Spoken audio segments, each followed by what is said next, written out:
Hello everyone, today is 12th of March. My name is Sahil and welcome to the newspaper analysis. Guys, in today's GS folder, we'll take a quote from Kofi Annan, the former United Nations Secretary General and winner of the Nobel Peace Prize. He says, if corruption is a disease, transparency is essential part of its treatment. Now, friends, this particular quote tries to convey a very important idea. See, corruption develops when three conditions are met. Number one, there needs to be the opacity into decision making. Number two, there needs to be ever less accountability, and number three, there needs to be a kind of an arbitrariness into the decision making, so the corruption will develop. Now when the transparency is brought, all these three factors, that is the opacity, less accountability and arbitrariness, are extinguished and eventually the corruption also goes away. Now guys, into the context of India, all these things can be brought by the way of e-governance, by the way of participative governance and all such kind of things. Guys, please do utilize this particular idea into the answers related to GS paper number 2, good governance. So that is all about this particular GS folder, and now let's take the newspaper analysis in detail. Now guys, taking up the first article, this article has been taken from the Indian Express newspaper. And guys, today the newspapers, the Hindu as well as Indian Express, they are entirely filled with the rising number of COVID cases as well as the upcoming assembly polls. So much of the important news are not there. Please be very careful while selecting the relevant articles. Now, this particular article talks about the scenario of the budget allocations into the various state governments. And guys, it will be important for our GS paper number 3 into the topics of government budgeting. Now, see, up till now, 13 of the major states have presented their budget, and one particular pattern is there, that there have been a increase into the revenue expenditures and a considerable decline into the capital expenditure. Within these 13 major states, 11% decline into the capital expenditure has been seen, and it has been said that it will impact the revival process into a considerable way. Now guys, you all might be knowing that when the capital expenditure are made, it leads to the creation of the durable assets. Into the creation of the assets, money is given as a labor payments, money is given for the acquisition of resources. As an asset will be developed, it will further be generating a revenue and all such kind of things. So the asset building in a developing country is very much important. And guys, much of the capital expenditure is done by the states, and it is said that by building these assets, by this capital expenditure, a trickle down effect starts and it revives the economy, brings the economy into a growth trajectory. But now, as the capital expenditure is going down, the revival process or the coming out from the pandemic effects will be very much difficult. Moreover, there is also an impact onto the fiscal consolidation that has been done into past few years. Now guys, due to the meticulous planning, many of the states not only reduced their revenue deficit, rather they also became revenue surplus. Here we can see the example of the Uttar Pradesh. Now guys, Uttar Pradesh have seen a revenue surplus of 27,451 crore rupees last year, but now there will be a revenue deficit, and this revenue deficit is coming after the gap of 14 years. So into such particular way, many of the states will be impacted and they will see high revenue deficits. Now it has been said, according to the Reserve Bank of India's survey, that average gross fiscal deficit will increase in many of the states. According to RBI, before the pandemic of COVID-19, the fiscal deficit was equivalent to 2.4% of GSDP, that is gross state domestic product, but now it will increase to 4.6%. So it will undo the fiscal consolidation that has been done into the past few years. So guys, this is one of the considerable economic impact that is coming by the COVID-19, and please do utilize this particular dimension independently also if there is a question in GS paper number 3. So that is all about this article, and now we'll move to the next article. This article has been taken from the Indian Express newspaper, and it talks about government's new reform, where government is bringing a new procurement process for the medicine, so that the medicine procurement becomes efficient as well as transparent. Now see, you might be knowing that India is the world's largest generic drug manufacturer, but guys, at the same time, India also holds a dubious distinction that many of the drugs, they are substandard, they are spurious, and they impact the health and well-being of the patients, and ultimately ultimately the right to health and right to life is denied. Now, into this particular process, this reform becomes very much important. Now, guys, before going into this particular article per se, I want to give you some of other basic information also. Now, see, guys, as there are government hospitals, and into the hospitals, the treatment as well as medication is nearly free. The hospitals need large number of drugs, and these drugs are procured by the GEM portal. GEM stands for Government E-Marketplace Portal. Now, guys, a GEM is just like the Amazon of the government. Whatever government wants to procure, it buys from the sellers which are listed there.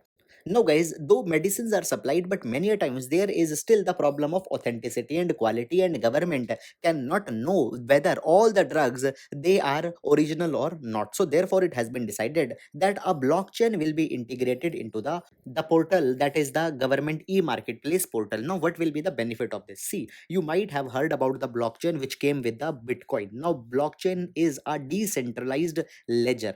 Now, guys, what will be happening the moment a drug will be manufactured? There will be a blockchain record, the date when it was manufactured, the time when it left the manufacturing facility, the temperature on which it was stored, and all such kind of information will be there onto the blockchain, which will be the time stamped. Now, when the medicine is being procured, we can see that whether that medicine's record is there onto the blockchain or not. If record is found, and if the medicine was stored at the temperature which was required all the times, we can know that the drug is fit to be given to the people. And if there is any discrepancy onto the blockchain record, we can identify that there is some kind of problem into the drug, and that drug will not be given to the patient. So it will bring more kind of efficiency, and we will be able to know that the authenticity and the quality of drug is at the highest standards that is possible. Now, guys, this is a very good example that how government, by leveraging the technological tools such as blockchain, is giving a better living to the people. Ease of living is being improved,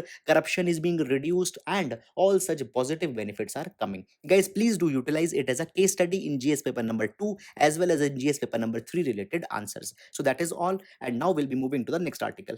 Now, guys, this article has been taken from the Indian Express newspaper, and here we can see an initiative that is being taken by India to map the Indian Ocean. Now, first of all, let's see that what is this entire initiative, and then we'll understand the utility of this initiative. Now, see, there is the National Institute of Oceanography into the Panji, that is Goa.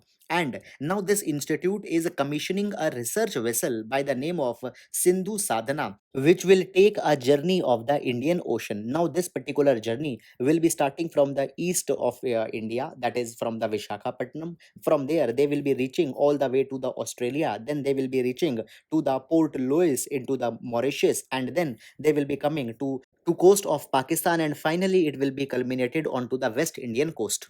Now, it is expected that this entire journey or voyage will be completed into the period of 3 years. Now, guys, during this entire journey, the scientists or the researchers which are on board, their task will be to collect the different samples of the microorganisms or microbes from the different stretch of the ocean. Then these scientists will map the DNA as well as RNA of these bacteria and microbes, and will identify the nutrients that are present or absent into the various parts. For example, one sample which is found here will be having XYZ type of nutrients, whereas other sample which is found here, it might be having some different type of nutrients. Now, guys, it has been provided that into the ocean there are the micronutrients which are found naturally, that is the nitrates, sulfates, silicates, and minerals like iron ore, zinc, trace metals like cadmium, copper, etc. Now, guys, by seeing the presence of one particular mineral, we can identify that which part of the ocean is having which type of minerals, and it can help into the future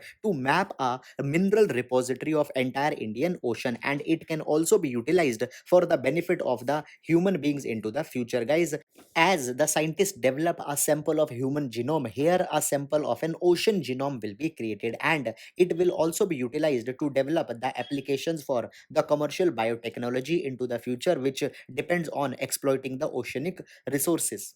Now, guys, here it has also been explained that how these trace metals like cadmium and copper, they reach the ocean. So, guys, simply they reach via the continental runoff onto the continents, into the different land. These elements are found naturally, and they are washed into the ocean, where they are collected at the different points.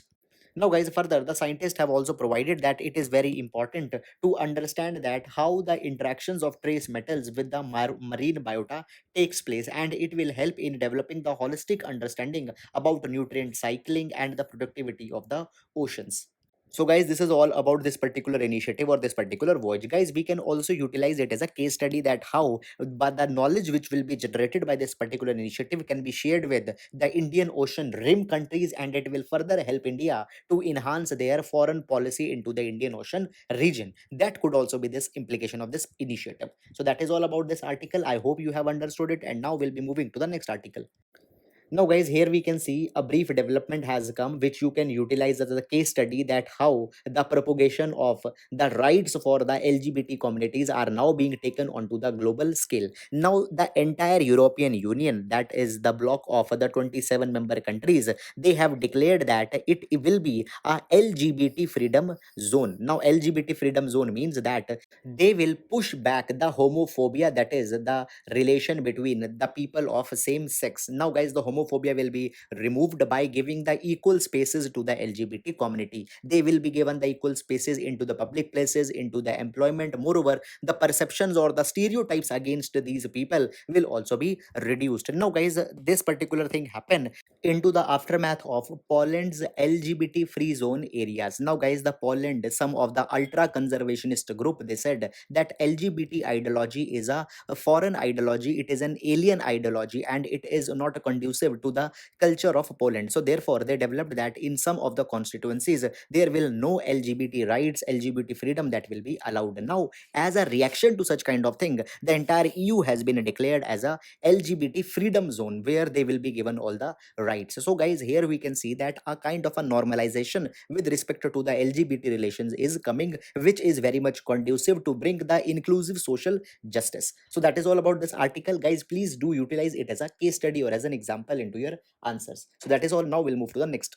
Now, guys, this article has been taken from the Indian Express newspaper, and it talks about improving the quality of education into the India's higher education, the colleges. Now, guys, into the article, one particular dimension has been stressed, that is the role of the students, and that we will be discussing. Now, see, recently there was the QS World Ranking of the university, which was released. We also saw it into the newspaper analysis. Now, guys, into this QS ranking, it was found that 12 of the India's higher institution, they have come into the top 100. Now, guys, this ranking was not the absolute university ranking, rather it was the ranking onto the basis of different subjects. Now, guys, here as 12 colleges were found in top 100, we can see that many of the Indian colleges, they are not up to the mark. The level of education into them is not good, and there has been always said that we need the systemic reforms into our education. Now, guys, it has been provided into the article that it is not about that colleges are not knowing what reforms are needed,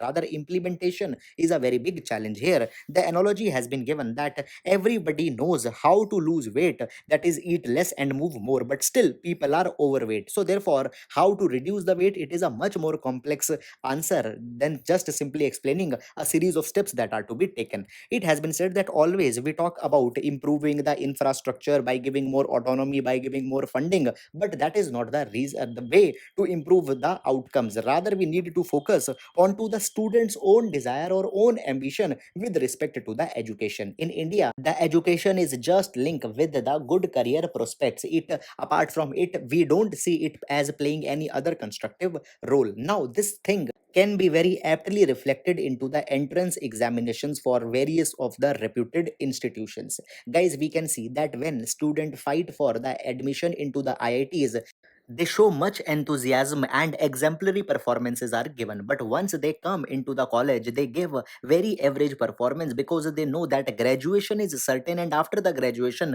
campus placements are also nearly certain. Guys, we can see that into the premier institutions, the entry wall is very much high and the competition is seen here, but the exit wall is very much low. So therefore, in between, the students ambition or students linked with the education, they becomes very much average. Now, guys, on to the other hand, there are average institutions or not so good institution.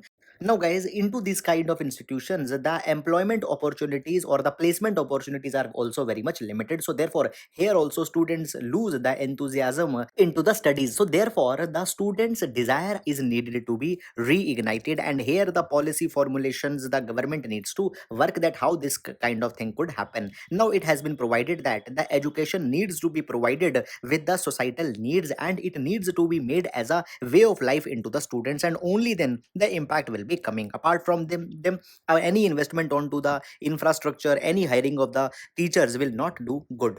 So guys, this is the fundamental suggestion that has been given into this entire article. So guys, that is all about this article, and now we'll move to the next article.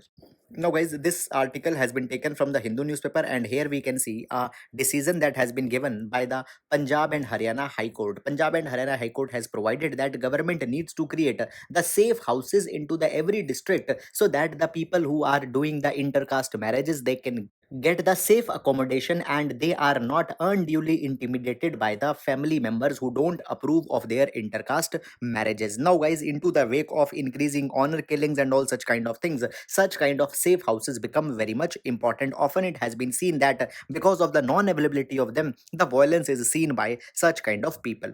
Moreover, the High Court has also provided that a website or an online module should be provided to the couples to raise their grievances without physically coming to the court or to the police station. Moreover, there is also need to establish a 24/7 help desk at the tehsil level, so that representations by the aggrieved person can be made. Moreover, it has been provided that the existing cell into the police department can be deputed for such task, or an entirely a new task cell can also be created. For further, it has also been provided by the court that the legal service authorities had been able to reach to the grassroots level and is actually doing a good work and providing the legal safeguards to such kind of couples. So guys, this is the entire observation by the Punjab and Haryana High Court. Please keep it in mind into the wake of social issues in GS paper number 1, where the intercaste marriages, caste based violences, etc. has been given as a topic. So that is all about this particular article. Guys, I hope that you have understood it, and this is all for today's newspaper analysis. Friends, I feel that you are finding this initiative fruitful. Thank you so much.